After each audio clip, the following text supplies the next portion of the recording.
اعوذ باللہ من الشیطان الرجیم، بسم اللہ الرحمن الرحیم۔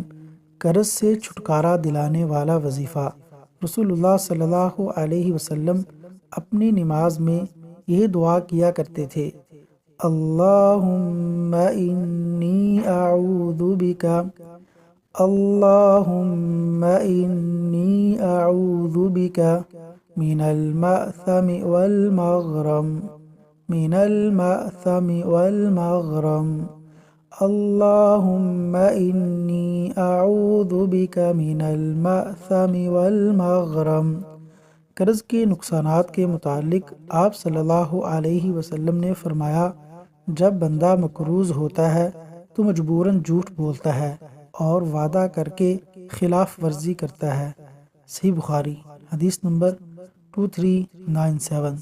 اللہ تبارک و تعالی عمل کرنے کی توفیق عطا فرمائے۔